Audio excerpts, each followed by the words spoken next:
Hello students, let's start this discussion. अगर आप मुझसे पूछोगे सर इसमें इंपॉर्टेंट क्या है, अगेन मैं वही बोलने वाला हूँ, name reaction, distinguish test. But अगर हेलो एल्केन और हेलो एरीन है तो obviously SN1 and SN1 SN2 से related complete theory as well as stability of carbocation की अंडरस्टैंडिंग। तो ये पता होना चाहिए बस, and we can solve questions. तो समझने की कोशिश करते हैं क्वेश्चन वाइज। जैसे पहला क्वेश्चन ये है, CH3O CH2Cl will undergo SN1 reaction। तो आपके दिमाग में तुरंत आना चाहिए SN1 क्या, कहां, कौन शो करता है, which has stable कार्बोकेटाइन। फिर हम सोचेंगे is this carbocation is stable? Yes, this carbocation is stable because of back bonding. मैंने जैसे बोला भी जब GOC भी पढ़ा रहा था स्टेबिलिटी ऑफ कार्बोकेटाइन क्वेश्चन, कि बैक बॉन्डिंग तो वो कनेक्ट करेंगे हर जगह। तो yes, it will show SN1, this reaction is true। फिर अंडरगो ये रहा स्ट्रक्चर, ठीक है। तो देखिए यहां पे ये जो स्ट्रक्चर है वो कह रहे हैं कि ये स्ट्रक्चर प्राइमरी अल्काइल हैलाइड है। ये SN2 reaction very easily show करता है, दो it is a primary halide. Prime SN2, ये मुझे प्रिंटिंग एरर लग रहा है, ये SN1 आएगा, ठीक है। ये SN1 शो करता है दो प्राइमरी, आप भी समझ जाओ प्राइमरी है तो वो क्यों बोलेंगे SN2, टाइपो हो गए। तो अब यहां पे ये क्यों शो करता है SN2, तो इसीलिए हम ये बात बोलते हैं कि कोई कुछ भी कहे, बेस्ट वे ऑफ टीचिंग तो अभी भी कोटा में ही हो रही है, कि मतलब बिल्कुल फंडामेंटल से उठाते हैं धीरे धीरे धीरे धीरे धीरे धीरे, एंड एक एक एग्जाम्पल डिस्कस करते हैं। आप देखिए this is called as sumo effect, ये काफी डिस्कस्ड एग्जाम्पल है, ठीक है। यहाँ पे स्टेरिक हिंड्रेंस की वजह से ये क्लोरीन को थ्रो कर देता है और कार्बोकेटाइन बनाता है, and it shows SN1 mechanism. क्या शो करता है ये? SN1 मैकेनिज्म शो करता है। तो यस, प्राइमरी हैलाइड होने की वजह से भी ये SN1 शो करता है, तो this statement is very true. ये स्टेटमेंट भी क्या है? ट्रू है। एट द सेम टाइम मैं एक और एग्जांपल लिख देता हूं जो SN1 शो करता है। लेट्स से यहां टर्शरी कनेक्ट है। क्या कनेक्ट है? टर्शरी, ठीक है। फिर इसके बाद ऐसे ही यहां भी टर्शरी कनेक्ट है और यहां भी। तो यहां अगर, अब ये भी क्या शो करता है? SN1। क्या शो करता है ये? SN1। तो अगर जो भी बच्चा कोटा में होगा स्पेशली, वहां उसने SN1 SN2 में एग्जांपल जरूर डिस्कस किया, ये जरूर वहां डिस्कस होता है, बाकी हर जगह भी होता है। अब जैसे इस साल आ गया तो अब तो सभी करेंगे, ठीक है। देखिए टीचर अच्छा हो जो क्वेश्चन पेपर आने से पहले डिस्कस कर दे, जो कि होता है, ठीक है। तो दिस इज व्हाट, ये क्या हो गया? कार्बोकेटाइन बैक बॉन्डिंग, ये तो अब हमें पता है, और ये भी अब याद रखना है कि प्राइमरी है लेकिन क्या शो करता है? SN1। Now choose the correct answer from the options. आपको इस ऑप्शन से सीधा नेम रिएक्शन पूछ रहे हैं। स्वार्ड्स, ठीक है, स्वार्ड्स में कौन सा प्रोडक्ट बनता है? Ethyl fluoride. सैंडमेयर, सैंडमेयर में क्या बनता है? तो यू कैन से, वैसे तो एल्काइल हैलाइड बनता है बट ऑप्शन नहीं है, तो साइनोबेंजीन भी सैंडमेयर रिएक्शन का एग्जांपल है। देन वुड्स फिटिग रिएक्शन, वुड्स फिटिग में एक R होता है और एक एराइल होता है, एक एल्काइल, तो इथाइल बेंजीन। फिंकलस्टीन में क्या बनता है? आयोडाइड, तो फिंकलस्टीन में आयोडाइड। तो ऑप्शन देख लेते हैं, A का 4, B का 3, A का 4, B का 3, तो यही हो जाएगा। C का 1 एंड D का 2। तो what is your answer? Answer is C। तो देखो नेम रिएक्शन इज द की।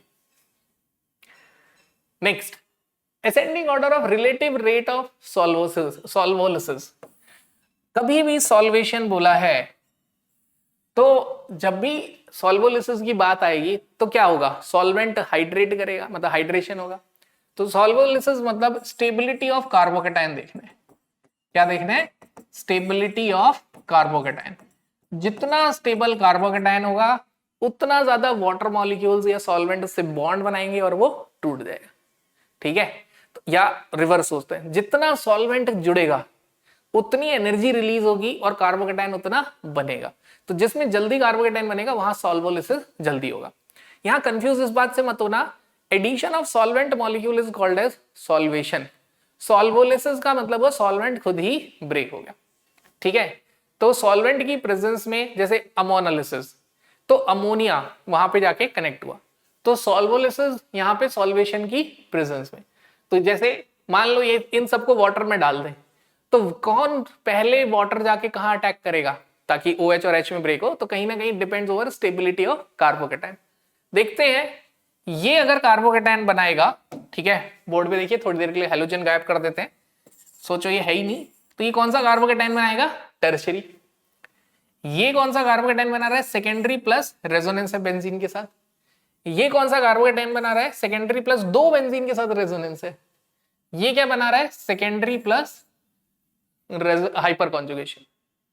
तो obviously most stable carbocation is C. Second most stable carbocation benzene के साथ वाला प्लस सेकेंडरी बी, उसके बाद टर्शियरी, उसके बाद क्या है tertiary A, then last D, C B A D. What is your answer, सबसे आगे सी। अच्छा ए की ऑप्शन है, अच्छा दूसरा भी है, सी बी ए डी। तो दिस इज योर आंसर, ये हमारा आंसर है। तो क्या देखना है, stability of carbocation. Then next question discuss करते हैं, द कन्वर्जन ऑफ फॉलोइंग। ये एक ऐसा क्वेश्चन है, ये वाला ऑप्शन, कि ये कहीं ना कहीं थोड़ा एक बार नीट में आ चुका है। The conversion proceeds well in less polar medium. ये जो कन्वर्जन है ये लेस पोलर मीडियम में होगा, कैसे समझ पाओगे, देखो रिएक्टेंट में ब्यूटाइल क्लोराइड है, प्रोडक्ट में ब्यूटाइल अल्कोहल है। तो देखो हुआ क्या, यहां पे अटैक हुआ है, यानी मैकेनिज्म क्या हुआ है, SN2। कैसे पता चला SN2, क्योंकि SN1 होता तो रीअरेंजमेंट होता, कार्बोकेटायन का रीअरेंजमेंट प्रोडक्ट बनता, OH लगता सेकंड पे, यानी क्या मिलता, आइसोब्यूटाइल अल्कोहल। बट मिला क्या है, N-ब्यूटाइल, मतलब रीअरेंजमेंट नहीं हुआ, यानी SN2। समझ आ गया। अब SN2 किसमें फेवर है, लेस पोलर मीडियम में। तो दिस स्टेटमेंट इज ट्रू। तो ये स्टेटमेंट क्या हो गई, ट्रू।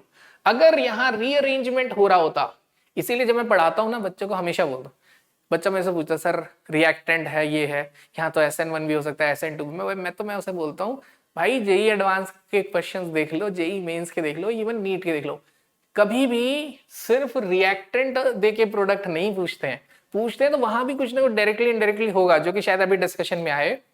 नहीं तो रिएक्टेंट और प्रोडक्ट दोनों दे के पूछेंगे कौन सा मैकेनिज्म है। अब देखिए जब रिएक्टेंट और प्रोडक्ट मेंशन है तो क्लियर है कि दिस इज SN2 मैकेनिज्म।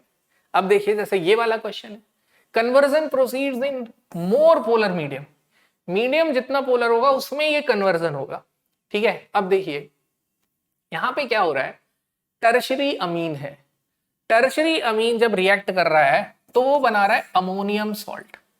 क्या बना रहा है, अमोनियम सॉल्ट बना रहा है। तो एक R इधर लग जाएगा और एक R इधर, और ये बाकी R पीछे है, ठीक है। तो इसको हटा देते हैं और इस तरीके से, चलो यहां से भी, ठीक है। तो यहां पे अगर मैं बोलूंगा तो दिस इज R और दिस इज प्लस। अब ये पोलर मीडियम में क्यों प्रोसीड हो रहा है, क्योंकि यहां प्रोडक्ट ही आयनिक है। अब आयनिक प्रोडक्ट क्या बोलता है, डिसॉल्व लाइक डिसॉल्व कॉन्सेप्ट, ठीक है। तो लाइक डिसॉल्व लाइक कॉन्सेप्ट के हिसाब से आयनिक प्रोडक्ट वाले केस में मीडियम क्या होना चाहिए, पोलर होना चाहिए। जितना पोलर मीडियम होगा उतना ज्यादा क्या होगा, इस रिएक्शन के प्रोडक्ट बनाने के चांसेस होंगे। अब यहां पे एक और चीज आएगी कि सर अगर पोलर होगा तो क्या SN2 नहीं होगा, बिल्कुल सही बात है, वो SN1 नहीं होगा, बट इन्होंने मैकेनिज्म क्या डिस्कस किया है, SN2 डिस्कस किया है, और जो प्रोडक्ट बना है वो क्या बना है, क्या आयनिक।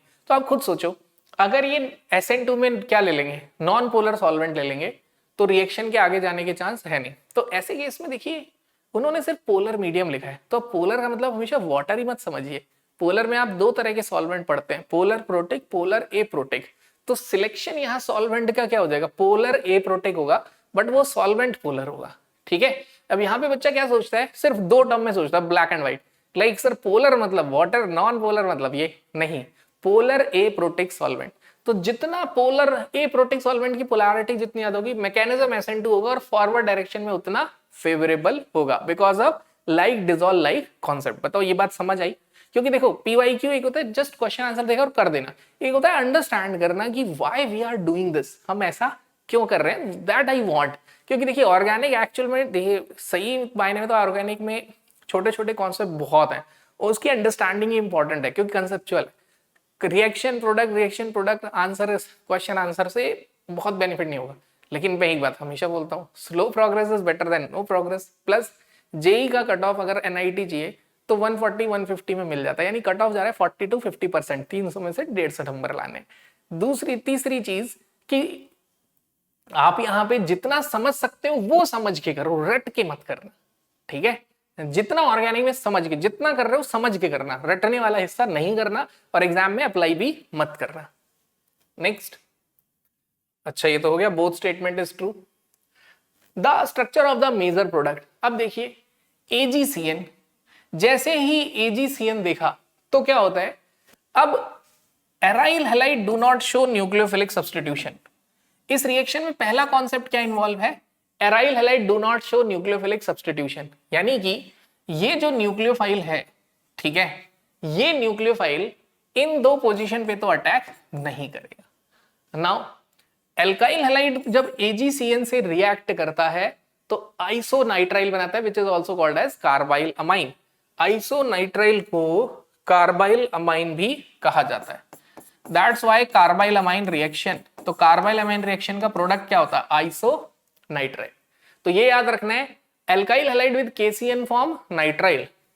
एल्काइल हैलाइड पे अगर आप केसीएन ऐड कर देते हैं तो आपको मिलता है नाइट्राइल, और अगर आप इस पे ऐड कर देते हैं एजीसीएन तो यू विल गेट आइसोनाइट्राइल, ठीक है।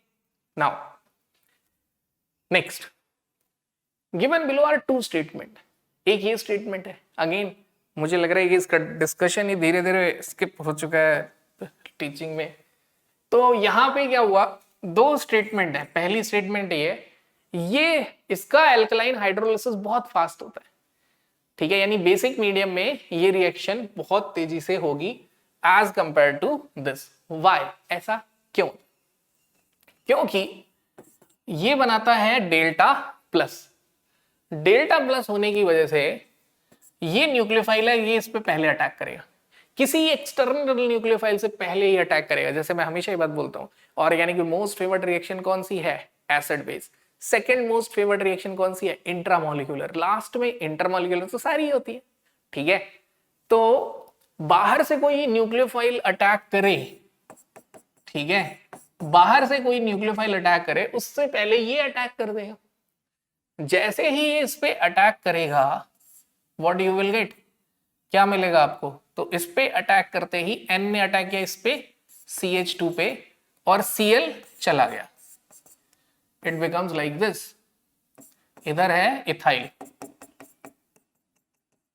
अब देखो जैसे ये कनेक्ट हुआ तुरंत ही नाइट्रोजन की वजह से, नाइट्रोजन के माइनस आई इफेक्ट की वजह से दो डेल्टा प्लस साइट हो गई। कितनी डेल्टा प्लस साइट हो गई, दो। अब दो साइट होने की वजह से रेट क्या हो गया, फास्टर। पहले तो एक ही जगह अटैक हो रहा था, अब कितनी जगह अटैक हो रहा है, दो, राइट। सेम वे क्वेश्चन में क्या कह रहा है, this intramolecular substitution takes place first. पहले इंट्रा एसएन होता है, यानी ये न्यूक्लियोफाइल अटैक करेगा, Cl को रिप्लेस कर देगा, तो पहले ये होगा by involving lone pair of electrons on nitrogen, nitrogen के हिस्से।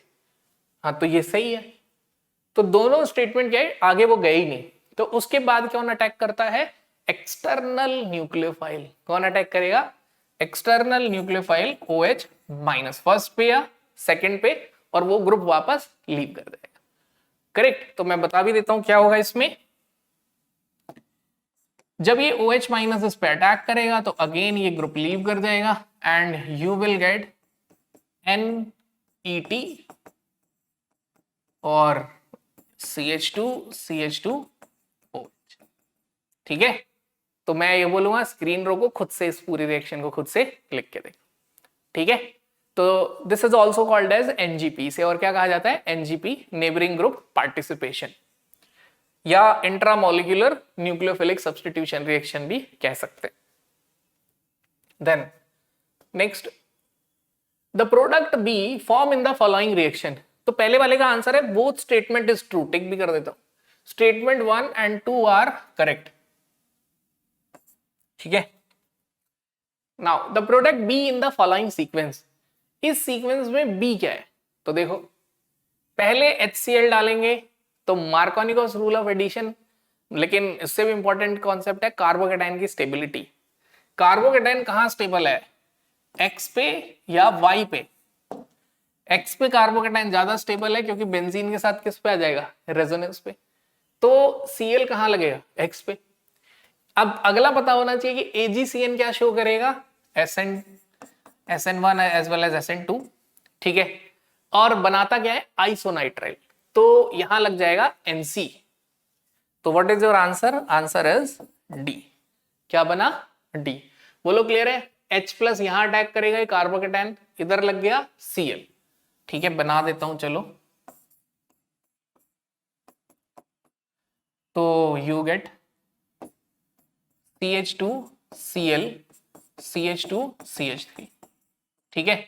देन इसके बाद अगर हम बात करें, उसके बाद क्या होगा, इस पे AgCN का इधर क्या आ जाएगा, NC, तो ये हो गया सीधा। Okay, now the major product in this, ethanol और KOH एक्सेस में, यानी एल्कोहलिक KOH और हीटिंग है। This is the difference. जब भी हीटिंग मेंशन हो तो समझ लो elimination, because elimination is endothermic reaction. ये मैं चाहता हूं आप सोचो, बाकी मैं भी बता दूंगा कभी कि व्हाई एलिमिनेशन इज एंडोथर्मिक। जो एलिमिनेशन है वो एंडोथर्मिक रिएक्शन क्यों है, ठीक है। तो हीटिंग है यानी एंडोथर्मिक, अल्कोहलिक KOH 100% एलिमिनेशन होगा। What is the major product. अब देखो यहां पे क्या करना है, जो एल्कीन बनाना है वो इस तरीके से बनाना है। देखो यू हैव टू चॉइसेस, ये जो Br है वो इस H को भी लेके जा सकता है और इस H को भी। ध्यान से देखना, ये जो Br है H1 को भी लेके जा सकता है और H2 को भी। ये वाला Br H2 को भी लेके जा सकता है एज वेल एज H3 को भी। बट इस तरीके से हाइड्रोजन जाएगा कि मोर स्टेबल एल्कीन बने। सबसे ज्यादा स्टेबल एल्कीन कौन सा होता है बच्चों, कॉन्जुगेटेड। कौन सा होता है, कॉन्जुगेटेड। कॉन्जुगेटेड मतलब double bond single bond, double bond single bond, double bond. ये कैसे आएगा, अगर H3 और Br चला जाए तो यहां डबल बॉन्ड आएगा, अगर H2 और Br चला जाए तो यहां डबल बॉन्ड आएगा, and you will get this conjugated. Conjugated यानी रेजोनेंस हो जाएगा, डबल सिंगल डबल, तो और स्टेबल एल्कीन। तो this is the product. Very nice question. मैं बोलूंगा कि कुछ दिनों बाद इसको खुद से फिर से अटेम्प्ट करना, ठीक है। What is your answer, diene होगा। और अब देखो आयुपेक नेमिंग भी पूछ ली, क्या आपको पता है कि प्रायोरिटी ऑर्डर में किसे प्रेफरेंस देते हैं, पाई बॉन्ड को। तो ये भी काफी क्वेश्चन है, 1 2 3 4 5, ठीक है। तो मैंने कार्बन कम बना दिया क्या, 1 2 3 4 5 6 कम बना दिया है मैंने, 1 2 3 4 5, ठीक है। तो कार्बन बना देता हूं, इधर इधर इधर इधर इधर इधर, तो इधर डबल और इधर डबल, ठीक है। पूरा सब कुछ ही बदल गया अब तो। अब पाई बॉन्ड इधर है तो काउंटिंग यहां से होगी, 1 2 3 4 5 6, हेप्टा 1,3 डाइईन।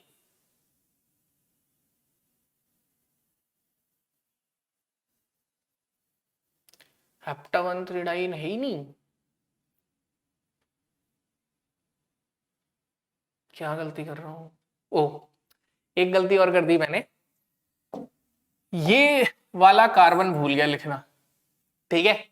तो इस कार्बन को यहां लिख दिया मैंने, तो फिर से क्या कहते हैं, चेंज काउंटिंग अगेन। कभी कभी ऐसी मिस्टेक भी हो जाती है, ठीक है। तो क्या हुआ ये, you can say this is 1, this is 2 3 4 5 6 7। अब ठीक है, हेप्टा 2,4 डाइईन और 2 फिनाइल, ये रहा 2 फिनाइल हेप्टा 2,4 डाइईन। तो इसलिए थोड़ा सा ध्यान रखना, क्वेश्चन केयरफुली नोट करना, नोट करते कार्बन ही गायब ना हो जाए। यहाँ तो खैर बाई चांस ऑप्शन में ही चारों हेप्टा थे तो कार्बन गायब नहीं हो पाया, अगर हेक्सा होता तो अभी मैं आंसर टिक करके आगे चल देता।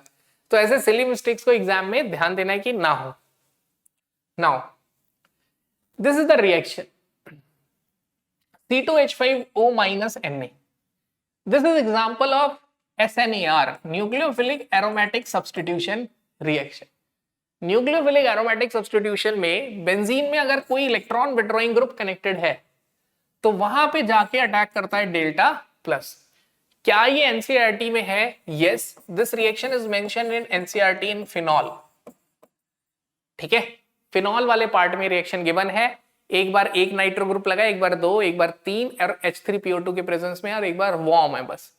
ठीक है, ये ढूंढो एनसीईआरटी में अभी जाके, और अटेम्प्ट अगर ऐसा कर सकते हो तो बहुत अच्छी बात है। स्क्रीन रोको, एनसीईआरटी में ढूंढो, अल्कोहल में पढ़ो, फिर ये अटेम्प्ट करो। तो अब देखो, ये C2H5OH NO2 की वजह से यहां डेल्टा प्लस, क्योंकि रेजोनेंस इफेक्ट ऑर्थो पे लगता है या पैरा पे। इलेक्ट्रॉन आएगा तो ऑर्थो पे जाएगा, तो ऑर्थो और पैरा से जाएगा, आएगा तो ऑर्थो पैरा पे। तो यहां से इसने इलेक्ट्रॉन विड्रॉ किया तो यहां पे अटैक करेगा। तो व्हाट इज पी? पी क्या मिलेगा? NO2 और Br वहीं रहेंगे, O C2H5 लग जाएगा। NO2 और Br वहीं रहेंगे, O C2H5 लग जाएगा। So what is your answer? A. क्या आंसर हुआ? ए हुआ। मतलब आपको SNAR एनसीईआरटी से डिस्कस कर लेना है। तो SNAR किस बात पे डिपेंड करता है? अगर एल्काइल हैलाइड पे इलेक्ट्रॉन विड्रॉइंग ग्रुप कनेक्टेड है, जितने ज्यादा इलेक्ट्रॉन विड्रॉइंग ग्रुप होंगे SNAR उतना इजीली होगा, उतना इजीली होगा। ठीक है, क्लियर है? Now let's move on to the next question. Which among the following halide generate the most stable carbocation? वाह, स्टेबिलिटी ऑफ कार्बोकेटाइन पूछ लिया। तो यहां पे हटाया, दिस इज एलाइल कार्बोकेटाइन, दो रेजोनेटिंग स्ट्रक्चर। यहां पे बनेगा बेंजाइल कार्बोकेटाइन, 5 रेजोनेटिंग स्ट्रक्चर।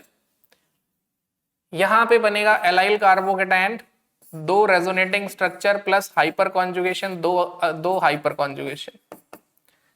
यहां बनेंगे टर्शरी कार्बोकेटाइन, 15 रेजोनेटिंग स्ट्रक्चर। तो मोस्ट स्टेबल कार्बोकेटाइन कौन सा होगा? डी।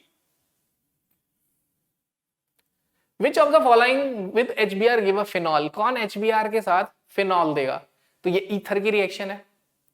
पहला स्टेप प्रोटोनेशन, यानी कि पहले स्टेप जैसे हमने बोला मोस्ट फेवर्ड रिएक्शन कौन सी होती है? Acid base. ऑक्सीजन पे जो लोन पेयर है वो एज अ बेस एक्ट करेगा, और H plus as a acid. तो मैं बोलता भी हूँ ऑर्गेनिक में सारी रिएक्शन एसिड बेस होती है, या ये कह दो ऑर्गेनिक में सारी रिएक्शन इलेक्ट्रोफिलिक न्यूक्लियोफिलिक होती है। ये न्यूक्लियोफाइल है और H प्लस क्या है? इलेक्ट्रोफाइल। तो वो उस पे अटैक करेगा। तो पहले स्टेप में आप सभी पे H कनेक्ट कर दो और ऑक्सीजन पे पॉजिटिव लगा दो। सभी पे H कनेक्ट कर दो और ऑक्सीजन पे पॉजिटिव, सभी पे H कनेक्ट कर दो और ऑक्सीजन पे पॉजिटिव, राइट। अब अगर आप देखो तो अब आपको ये देखना है फिनॉल बनाना है, यानी फिनॉल कब बनेगा? जब ये Br न्यूक्लियोफाइल, ध्यान से सुनना मेरी बात, जब ये Br न्यूक्लियोफाइल अटैक करेगा कहां? इधर तो कहीं भी कर ले, इधर तो नहीं बनने वाला है। इसमें अगर ये Br इस पे अटैक कर दे तो फिनॉल बन जाएगा। तो यानी, और होता भी यही है, मैकेनिज्म SN2 होता है and Br minus attack over less sterically hindered part, तो वो यहां अटैक करेगा and it will form phenol.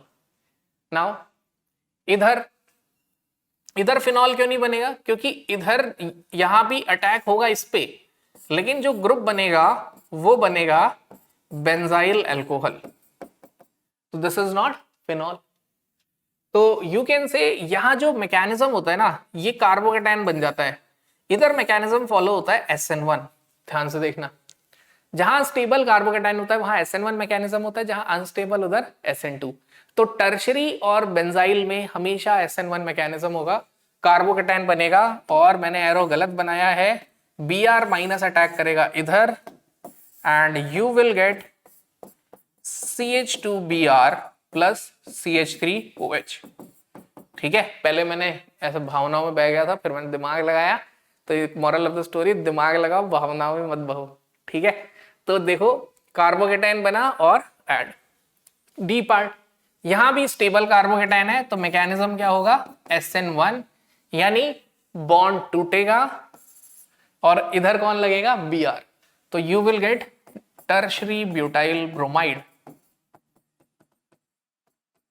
Plus benzyl alcohol, यानी फिनॉल एक ही ऑप्शन मिला, बट ये कि यहाँ पे चारों की प्रैक्टिस जरूरी है। हो सकता है ये क्वेश्चन ही आ जाए अगली बार, ये या ये, कि इसमें पूछ लें। अब आपको याद हो लेस स्टेरिकली हिंडर्ड पार्ट पे और आप मेरी तरह गलती कराओ, तो ये बाकी 3 एग्जाम्पल भी सॉल्व करने, राइट।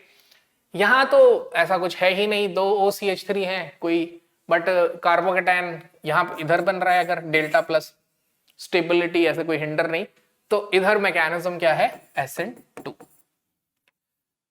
Correct, okay.